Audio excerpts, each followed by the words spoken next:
The rest history, I suppose. From a personal point of view, it was my favourite game in terms of I got the winning goal, and in celebrating the goal that took us to the final, Chris Hughton and Danny Thomas, the two fullbacks, jumped on me, and I wore contact lenses to play, and one of them knocked one of my lenses out.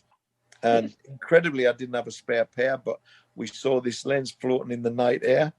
And we watched it land on the grass, and I picked it up and I ran straight over to the tunnel to go down into the changing room to put it back in. And I couldn't get it back in for the life of me. I could not get it back in. So Peter Shreves came down from the director's box, who was the assistant manager, and he took the lens and he went, oh, and he opened my eye and he went, oh, straight in. It was incredible.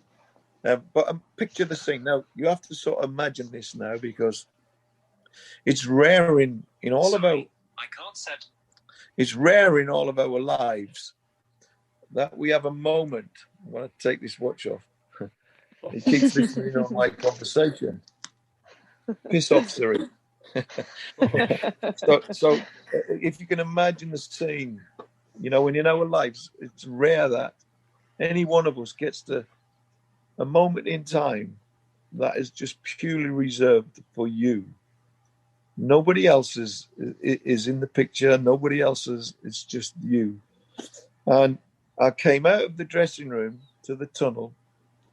And I remember we've just got the goal that puts us potentially into the final of the UEFA Cup. So the fans are going crazy. I come up the tunnel, and as I come into view, the stadium erupts. One Micky Hazard, right? Now, obviously, we're playing with 10 men because I'm just putting the lens back in. And Keith's gone crazy on the bench for me to get back on the pitch. Get on. Come on, Mickey. Come on. Keith.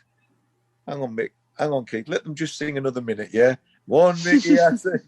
He's desperate to get me on, and I'm sort of... This moment in time was just incredible. It was like... I remember it like I can see the picture like it was yesterday. And in fact, it was a shame I had to go back on because I could have stood there the whole night. It was so wonderful. And of course, I got back on and we won the game and got through to the final. So it was incredible. The final, as we all know, was just from a team perspective, my favourite game. It was, I don't think anybody could wish as a schoolboy not just to win a major European trophy, which it was at the time. It's not like the Europa League, 2nd, 3rd, 4th and 5th. We played Real Madrid, Barcelona, Bayern Munich.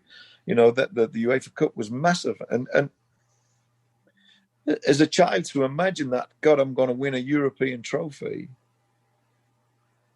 but I'm going to do it on White Hart Lane in front of our own fans. It's hard to believe that could happen. But here I was, a little backstreet boy from Sunderland, playing in the final of a big European trophy, second leg at White Hart Lane, in front of maybe 40,000 crowds. Keith Birkinshaw's last ever game, because he'd resigned. And the emotion that surrounded the game was incredible. Not only that, we've got no Glenn Hoddle, no Steve Perman, no Ray Clements, no Garth Crooks, no Ozzy Ardiles. And the big onus is on me because I was... might sound conceited and big-headed here, but I was sort of very gifted. So if Glenn wasn't there, then I would sort of more or less take the playmaker role. Yeah. And with no Glenn and Ozzy, it meant that I was going to get every bit of ball that they would normally get. So big pressure with it being Keith's last game. We needed to, because we'd drawn 1-1 away, so we had the away goal. We were brilliant away as well. Should have won 3-0, but Tony Parks made a mistake with a minute or two to go in the away leg that conceded a goal. We got them back one, very confident, very young side, which helped. And I think it helped because we'd all sort of came through the youth setup together. Newton, Miller, Ali Dick, Mark Falkor, sort of Roberts and Galvin, although they were signed from non-league, they were part of our youth setup. So it helped that we'd all sort of came through the system together and enabled us to perform and in the end win it. So 2 magical achievements, 2 magical nights. In my opinion, only bettered by the finale. The finale was the greatest football day of my life. But the UEFA Cup final and the semi-final were just amazing occasions, really, truly amazing. And then obviously it was to win the UEFA Cup final was an incredible week for me because I'd been selected for the full England team, England squad.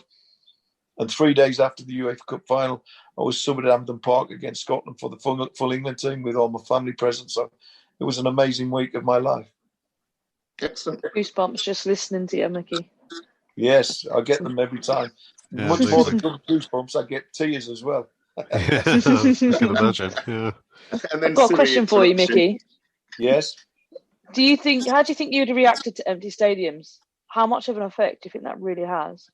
Listening to you and how much you took from those fans in those moments. Look, I only experienced it once in my life. Well, I experienced it for quite a while in terms of when I was playing for Spurs, they knocked down the old West Stand. And then they built the new West Stand. And we played with 3 sides.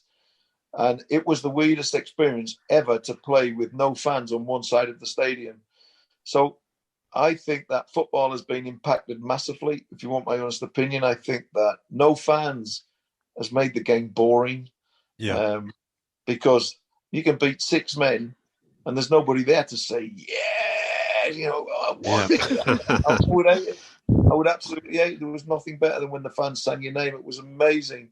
You know, so playing in front of no fans, I have every sympathy for the present day players, what they're going through and having to play under these circumstances. And I really feel it's added to the lack of quality that we're watching on TV because there's no intensity there, because there's no fans geeing you on. I mean, I can't imagine any team being 1-0 down with 2 minutes to go and not throwing caution to the wind with the fans there because they egg you on, they drive you forwards.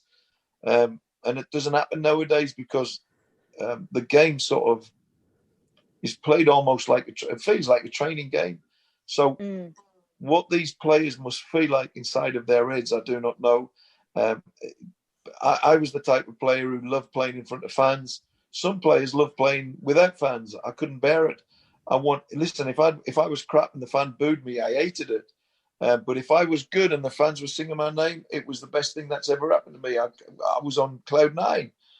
So these players, they're missing out on what the fans give to football. The fans are football in reality. Without the fans, then the game is lost. And the football game itself, for the players, it's a nothing game. It shows up to be worse than it actually is. I've watched loads of games during COVID and lockdown, and I've got to say that there's not many excited me. But that's because there's no atmosphere, and an atmosphere motivates players to try things, to do things. So it must be incredibly tough. I really feel for them. But ultimately, it is what it is, and you still have to get on. When we were playing in front of the West Stand, I hated it when I was in front of the West Stand. But you've got no choice. You have to play. You have to go out. You have to motivate yourself. Sometimes as a player, fans motivate you because you might be playing Halifax Town and you can't. I don't really want to play against Halifax Town. But the minute you walk out on the pitch, the fans are there singing your name. It's a motivation that you want to show them how good you are. So I feel for these players. It's incredibly tough. It's 18 months of their careers that they've missed out on fans being present, and I blame that for a lot of the things that are going wrong. We've lost him again. Right.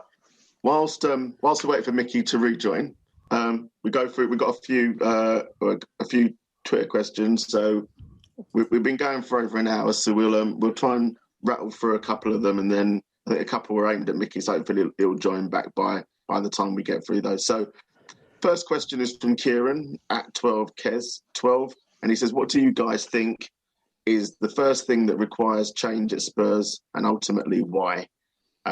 So quick answers. We'll start with Andy. Do you want to take this up? Yeah.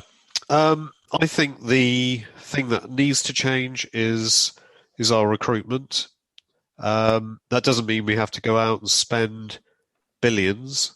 We just need to be clever in how we recruit. I think at the moment how we do bring players into the club doesn't seem to always make sense.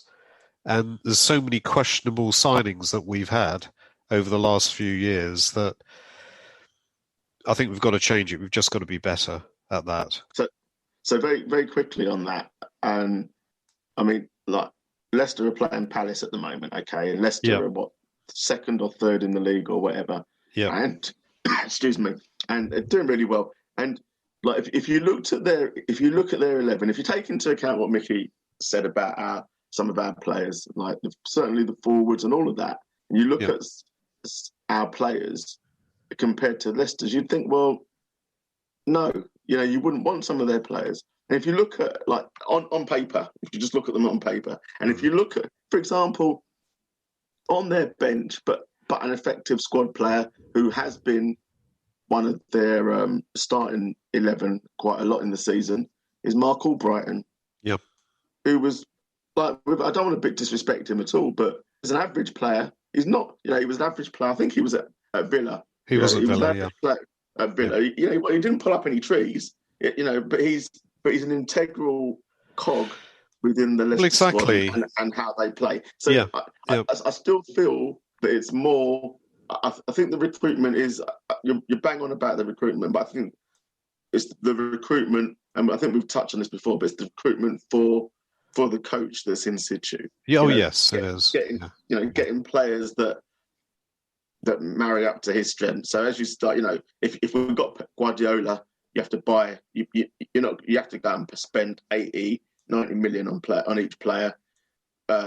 Mourinho probably in reality is the same.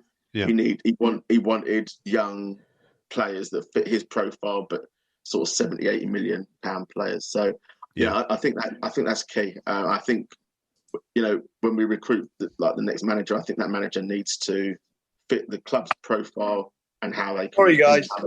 That's all right. That's all right. How they can how they can get the best out of what we've got. So next question is from Jay, and that's at Jane MD17, and generally, I mean, she's quite general with the question. So she just asked, where do we go from here? I think because this for me, this had Jamie written all over it. So Jamie, where do we go from here? Well, if we were talking about this time last week, the answer would have been the European Super League, but obviously that's not going ahead. Where do we go from here? I mean, it's taken me a while to sort of get to this conclusion, but obviously, Andy, I'm always a bit of an old romantic when it comes to football. I always, my heart always overrules my head. But Andy mentioned about the recruitment, but who put the recruitment in place? I think ultimately we do have an issue with the current owners of the club, and something needs to change. We keep getting these knee-jerk appointments. Mourinho obviously charmed the hell out of Levy when he was offered 15 million a year. There are fundamental issues at the club, and in terms of where do we go from here? Well, we're not going to win the league.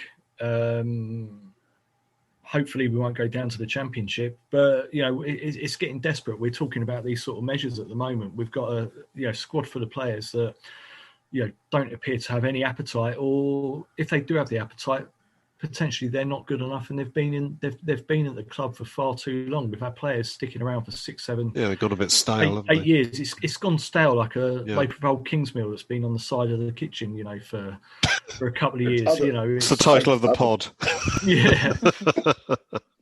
Yeah, we need a radical change, but the only way we're going to get change is that if the funds are there to A, buy players, or B, we've got the recruitment policy in place to actually, start getting out there and making these smart transfer, smart purchases, like the likes of Leicester. I can't remember the name of their centre back, the big guy with the long hair. Suuncu, the Turkish guy. Yep. He looks absolutely class. It's always the case with Spurs players. When we buy a player and we pay 20 or 30 million quid, it's very difficult to get overexcited about them, because you say, well, if Man United, Liverpool, Chelsea,